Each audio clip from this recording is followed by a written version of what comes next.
Understanding how Islam began in exactly 15 minutes? Not a problem. Grab your water, pack your bags, and let's start the clock. To understand this story, we have to travel back to the year 570. We are landing in a hot, dusty, hyper-dangerous valley in Arabia called Mecca. Before we travel back in time, do me a quick favor, hit that subscribe button and turn on notifications. We break down the biggest events in history just like this every single week, and you won't want to miss our next deep dive. Back to the clock. Now, Mecca was important for two massive reasons. First, it was home to the Kaaba, an ancient cube-shaped temple built centuries earlier by the prophet Abraham and his son Ishmael to worship the one true God. Second, it was the birthplace of a boy named Muhammad, peace be upon him. Back then, Arabia wasn't a unified country. It was a lawless desert ruled by fiercely competitive tribes. There were no police, no courts, and no human rights. If someone from a rival tribe took your camel or hurt your family, you couldn't call the law. Your only safety was having a massive, powerful family network to back you up. In Mecca, the undisputed rulers were a wealthy, powerful tribe called the Quraysh. They controlled the city, they controlled the trade routes, and they controlled the Kaaba. But over the centuries, the original purpose of the Kaaba had been completely warped. It was no longer a place for one god.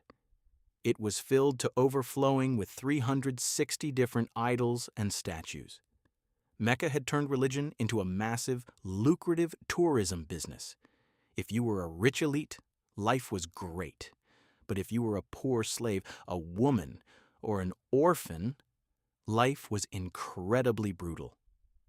And that brings us back to Muhammad, peace be upon him. He grew up in the toughest bracket of this society. His father died before he was even born, and his mother passed away when he was just 6 years old. He was a poor orphan in a world that despised vulnerability. But he had backup. He was taken in by his grandfather and later by his powerful uncle, Abu Talib. Abu Talib was a respected leader among the ruling families, which meant Muhammad, peace be upon him, had a shield of tribal protection. As he grew up, Muhammad, peace be upon him, started working as a shepherd and later became a merchant, traveling with trade caravans across the vast desert. In a city built on cutthroat business and corruption, Muhammad, peace be upon him, stood out for a bizarre reason. He was completely, unapologetically honest. People literally nicknamed him Al-Amin, which means the trustworthy. His flawless reputation caught the eye of a brilliant, wealthy businesswoman named Khadija. She hired him to run her trade caravans, and she was so impressed by his integrity, character, and sharp mind that she eventually proposed marriage to him. Even though she was 15 years older than him, it was a profound, deeply supportive partnership. For a while, Muhammad's life looked settled.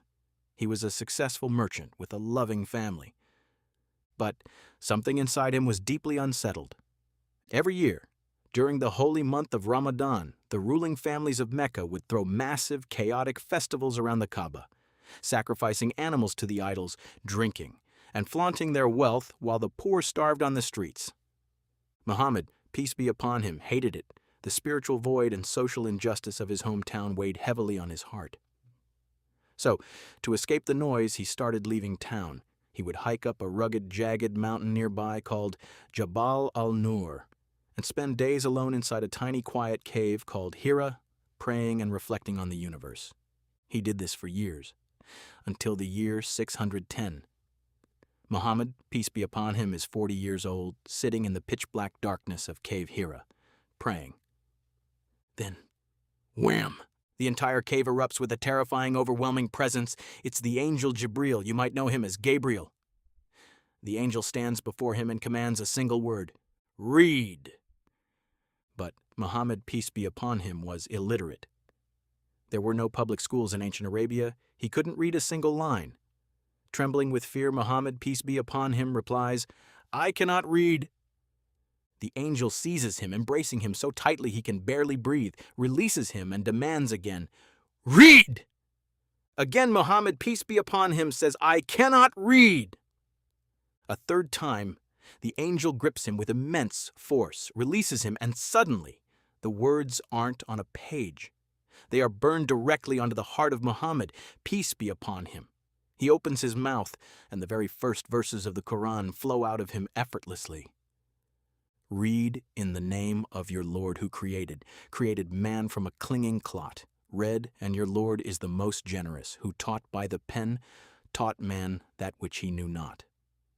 This was the spark, the divine connection. Christians and Jews had their holy books and prophets, and now Muhammad, peace be upon him, realized he was being called to the exact same mission. Terrified and shivering with a fever, Muhammad, peace be upon him, runs down the mountain, bursts into his home, and tells Khadijah, "Cover me, cover me." He is convinced he is losing his mind, but Khadijah holds him tightly, calms his heart, and says something incredible. God would never humiliate you. You are kind to your family, you help the poor, and you speak the truth. She becomes the very first person to accept his message. For the next 23 years of his life, these revelations continue. Muhammad, peace be upon him, would hear the words, memorize them, and recite them aloud to his companions. His friends wrote them down on pieces of parchment, leather, and even shoulder bones of camels. Years later, these pieces were compiled into a single book, the Quran. And because the word Quran literally means the recitation, it is called that because Muhammad, peace be upon him, recited it exactly as he heard it. Slowly, Muhammad, peace be upon him, starts sharing this message in public, and his message is simple but revolutionary. There is only one God, Allah. All idols must go. And most dangerously of all for the elites, billionaires and slaves are completely equal in the eyes of God.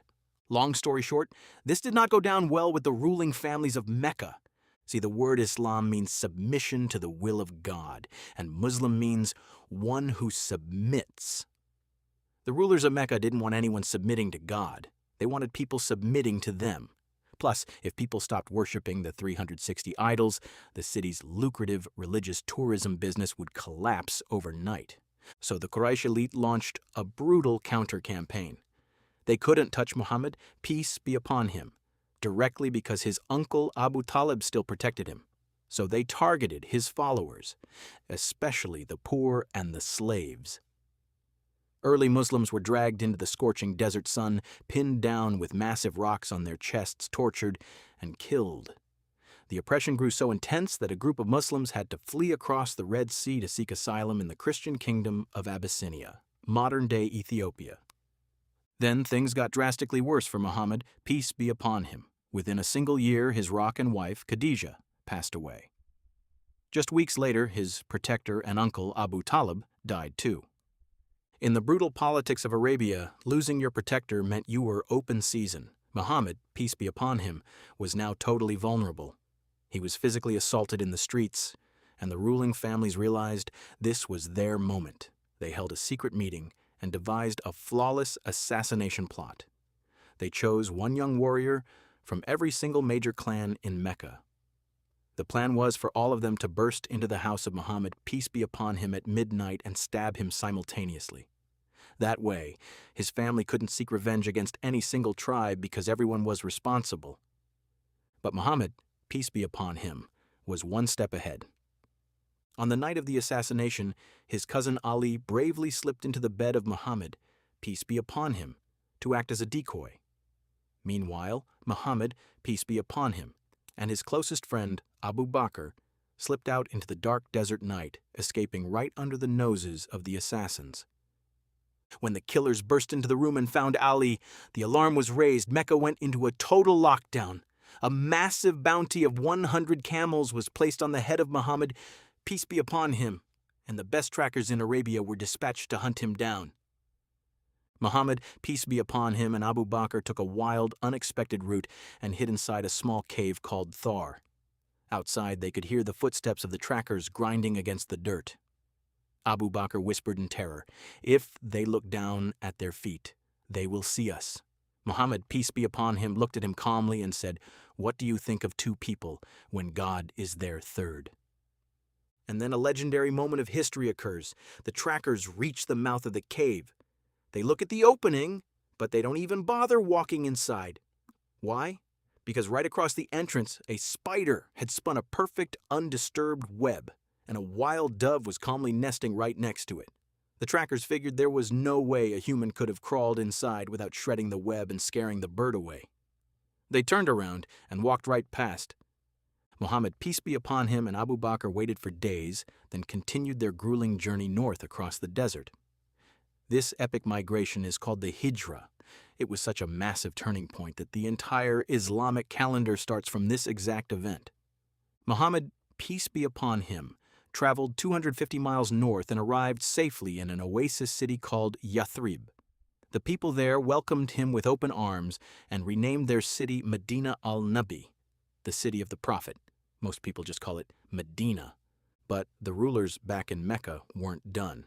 They seized all the property and homes the Muslims had left behind and started building an army to crush Medina. This sparked 3 massive military showdowns that defied all odds. First, the Battle of Badr. The Meccans marched out with a massive, heavily armored force of 1,000 professional soldiers. Muhammad, peace be upon him, could only muster 313 poorly equipped men. It looked like an absolute suicide mission.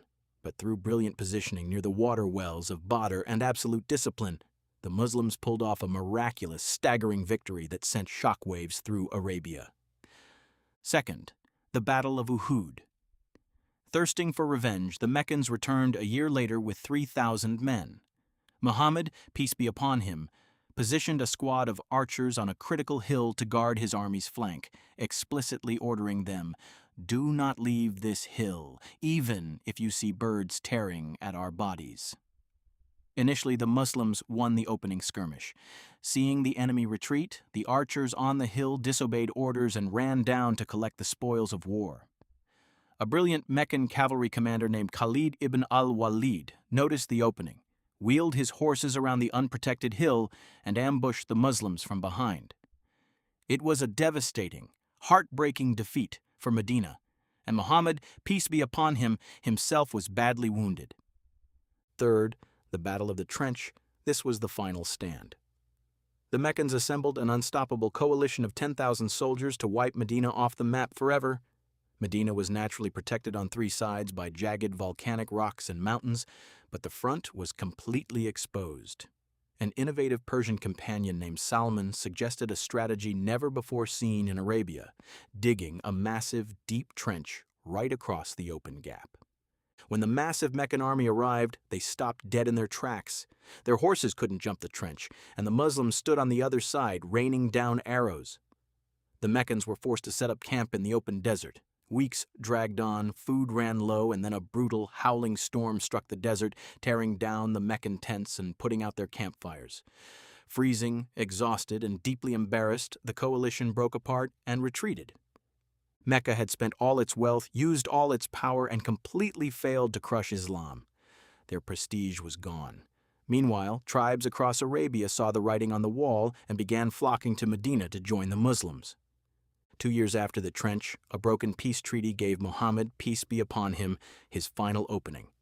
In the year 630, Muhammad, peace be upon him, marches back toward his hometown of Mecca. But he doesn't bring a small band of refugees. He is leading an unstoppable force of 10,000 men. The ruling families of Mecca look out from their walls and realize they have made a catastrophic mistake. They knew the rules of the desert. When an army conquers your city, they slaughter the men and enslave the families. They surrendered immediately and waited for the executioners. But Muhammad, peace be upon him, rolls into Mecca, completely humbles himself, and declares a general amnesty. He tells his old persecutors, the people who had tortured his friends and tried to kill him, "Go, for you are free. No revenge, no bloodshed." He rides straight to the Kaaba.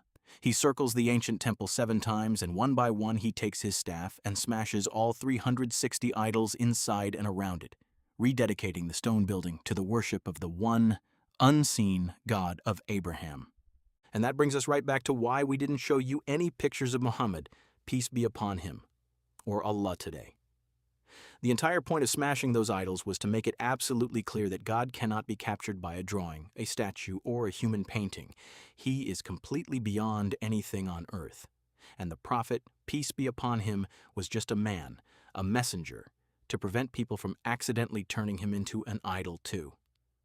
2 years later, in 632, having united Arabia under a message of peace, justice, and monotheism, the Prophet Muhammad, peace be upon him, passed away.